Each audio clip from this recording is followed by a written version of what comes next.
बहुत ही पवित्र मांग के लिए उठे हैं कि जो नया संसद भवन बन रहा है उस संसद भवन का नामकरण डॉक्टर भीमराव अंबेडकर के नाम पर होना चाहिए, ताकि जो संवैधानिक लोकतंत्र को कमजोर करने की साजिश हो रही है उसको एक बड़ा उत्तर देना। पब्लिक सेक्टर को भी अब बड़े बड़े पूंजीपतियों के हाथों में लेके चला जा रहा है, जिसमें अंबानी हो, अडानी हो और बड़े बड़े पैसे वाले हो, एक एक करके उनके हाथ में बेचा जा रहा है। क्या वो आपको हमको आरक्षण करके वो सब चीजें तोड़ी जा रही हैं, समाप्त की जा रही हैं, जिसके लिए बाबा साहब भीमराव अंबेडकर खड़े थे।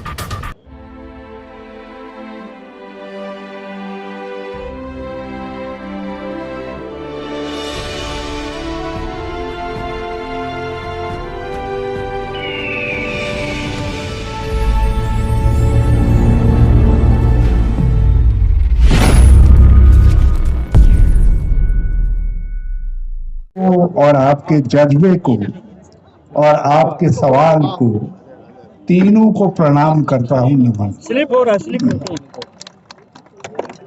और आपको बधाई देना चाहता हूं कि आपने बहुत ही नायब समय, बहुत उचित समय, बहुत ठीक समय इस मांग को उठाया है।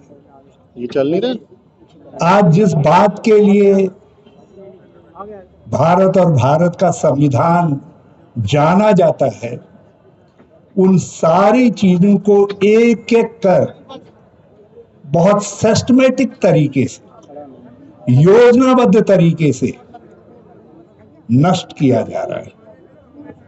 यह हमला केवल आरक्षण पर नहीं है, यह हमला उन सारी बुनियादी बातों पर है जिसके लिए संविधान जाना जाता है और भारत का लोकतंत्र पहचाना जाता है।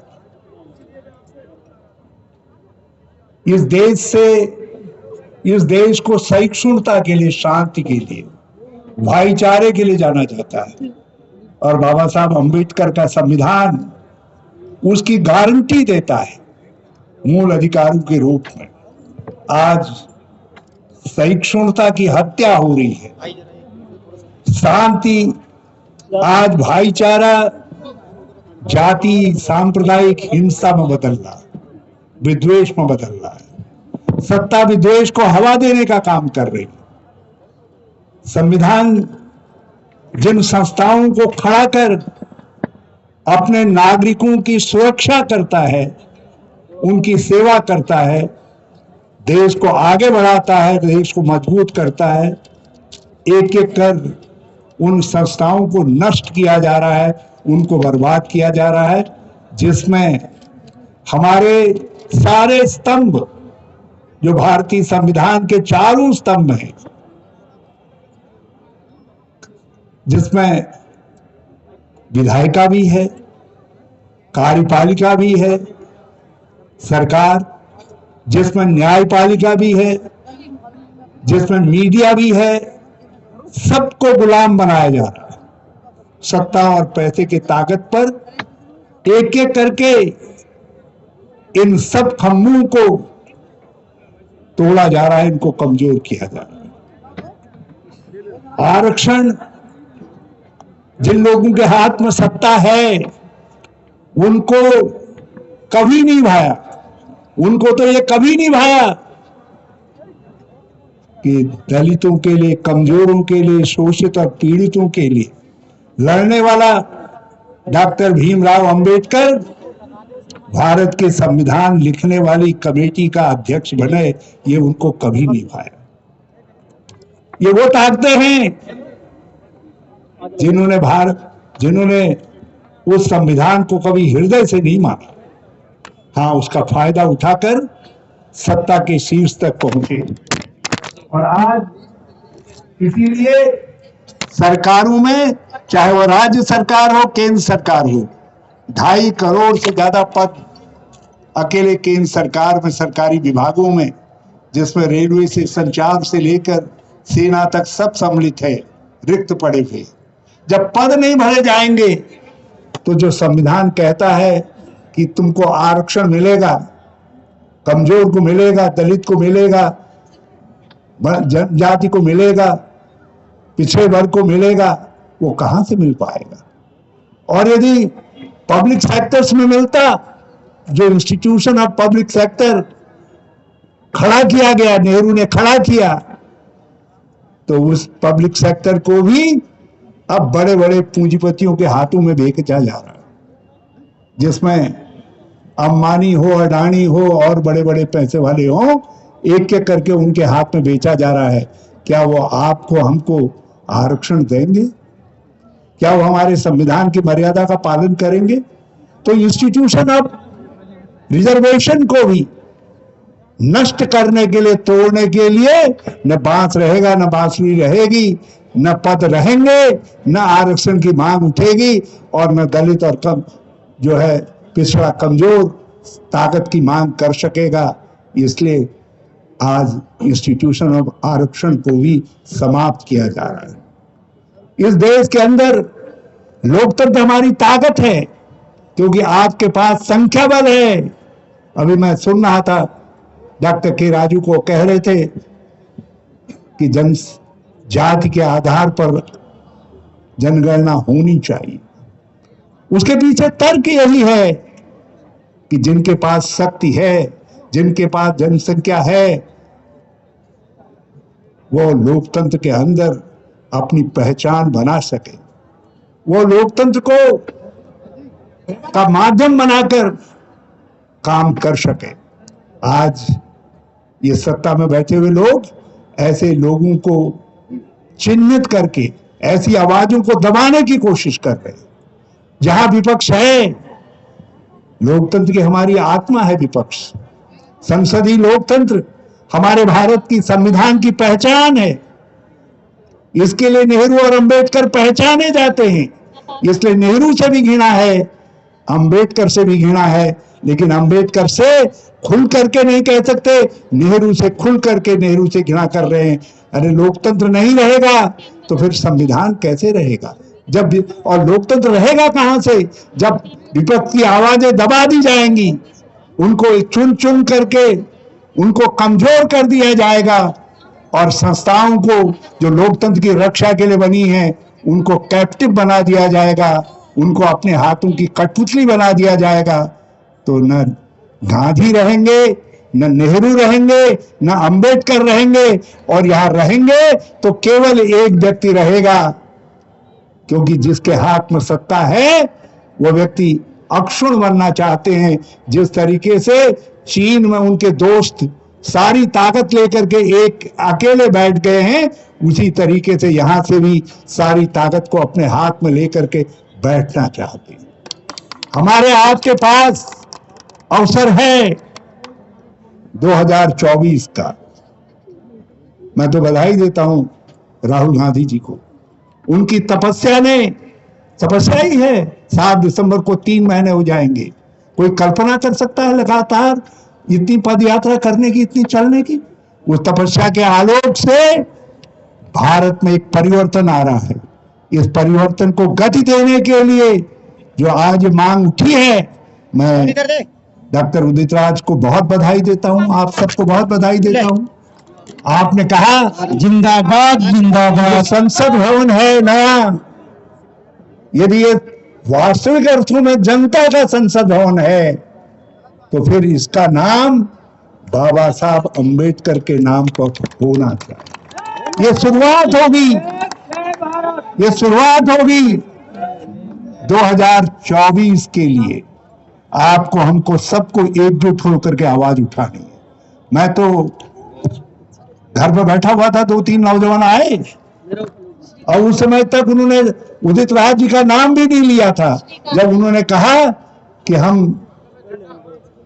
आप जरा सा हमारी मदद करिए और हम दिल्ली जाना चाहते हैं, वहां हमारा प्रदर्शन है और हम ये मांग करने जा रहे हैं कि नया संसद भवन डॉक्टर भीमराव अंबेडकर के नाम पर हो, तो मैंने 1 मिनट उनको देखा और दूसरे मिनट उनसे मैंने कहा जो भी मदद हमसे संभव है हम पूरी मदद करेंगे। उन्होंने कहा हमारे साथ डॉक्टर उदित राज हैं।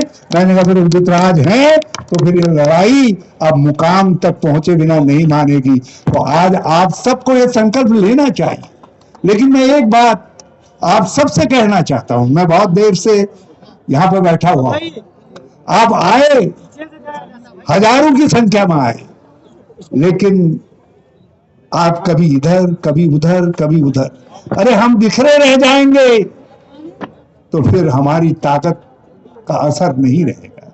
यदि हम लक्ष्य को समझेंगे और लक्ष्य को समझ करके ये मान करके चलेंगे कि इस लक्ष्य पर प्रहार करने की ताकत, इस लक्ष्य तक पहुंचने का नेतृत्व करने की ताकत किसके पास है, तो यकीन मानिए दुनिया की कोई ताकत फिर नए संसद भवन का नाम बाबा साहब अंबेडकर के नाम पर रखे जाने के उसको रोक नहीं सकता। मैंने तो अपनी बेटी से कहा, संयोग से मेरी बेटी एमएलए है, मैंने उनसे कहा, मैंने कहा बेटा किसी तरीके से उठा सको तो हमारे जो उत्तराखंड के अंदर विधानसभा भवन हमने बनाया है नया भराड़ीसैंण में, मैंने कहा उस भवन का नाम बाबा साहब अंबेडकर के नाम पर करने का प्रस्ताव उसको उठाओ। और मैं तो कह रहा हूं यदि कहीं यह अकल मुझको जो है 2016 में आ जाती तो मैं इस काम को, पवित्र काम को मैं खुद ही कर लेता, और ये पवित्र काम कर लिया होता तो 2017 में भाजपा हमको हरा नहीं पाती। मैं जानता हूं आपकी ताकत को, लेकिन आप अपनी ताकत को इस बार बांटिए नहीं। आज ये बड़ा क्रूशियल समय है। आप इस समय को जरा सा इसका मूल्यांकन करिए, एक एक करके वो सब चीजें तोड़ी जा रही हैं, समाप्त की जा रही हैं जिसके लिए बाबा साहब भीमराव अंबेडकर खड़े थे। भवन से बड़ा तो दिल है लोगों का। भारत के करोड़ों इंसानों के दिलों में बाबा साहब भीमराव अंबेडकर हैं, मैं जानता हूं। लेकिन जो ये भवन है, ये भवन उस संघर्ष की भावना का प्रतीक है, इसलिए हम उस संघर्ष की भावना के लिए आपकी इस मांग के साथ खड़े हैं। और जिस मुकाम तक भी आप ले जाना चाहेंगे इस संघर्ष को, आप हमको पुकारिए या ना पुकारिए, हम आपके साथ खड़े होंगे। मैं फिर से डॉक्टर उदित राज को, आप सबको, के राजू साहब को, ओम सुधा जी को, सब आपके सहयोगियों को हृदय से बहुत बहुत धन्यवाद देता हूं कि आज आपने एक ऐसा मंत्र दे दिया है जिस मंत्र के सहारे 2024 के संघर्ष की लड़ाई, जिसको लेकर के, जिसकी पताका लेकर के राहुल गांधी कन्याकुमारी से चल रहे हैं, वो और ऊंचाई पर और ज्यादा बुलंद तरीके से आगे बढ़ पाएगी। जय हिंद, जय भारत। बहुत मांग के लिए उठे हैं कि जो नया संसद भवन बन रहा है उस संसद भवन का नामकरण डॉक्टर भीमराव अंबेडकर के नाम पर होना चाहिए, ताकि जो संवैधानिक लोकतंत्र को कमजोर करने की साजिश हो रही है उसको एक मुंहतोड़ बड़ा उत्तर दिया जाए। सत्ता में तमाम लोग जो है इतने पावरफुल है, क्या आप लोग एकजुट होकर ये कर पाएंगे, कदम उठा पाएंगे? जनता की आवाज को कोई नकार नहीं सकता। अंग्रेजों के राज्य में सूरज अस्त नहीं होता था, लेकिन जब जनता की आवाज बुलंद होगी तो इसीलिए कहा है कि जो जनता की आवाज है वो खुदा का नकारा है। तो ये नकारा बज चुका है, अब इसको कोई आगे बढ़ने से रोक नहीं सकता। आपने भी बोला अंबानी अडानी के हाथों में मोदी सरकार बेच रही है चीजों, मोदी जी जो है अंबानी अडानी को जो है वो बेचे जा रहे हैं। हाँ, सारे पब्लिक सेक्टर बेचे जा रहे हैं। ये सत्ता में आ रही है, क्या बेचे गए सेक्टर है उनको रिवाइव करने की हम क्या संभव है वो सब देखेंगे, लेकिन इन्होंने चीजें नष्ट कर दी हैं। हम कांग्रेस के आने का अर्थ, संभावना का अर्थ ही है कि इनकी बिक्री बंद हो जाएगी, आगे बिक्री बंद हो जाएगी। ये तो चुन चुन करके सब बंद कर रहे हैं।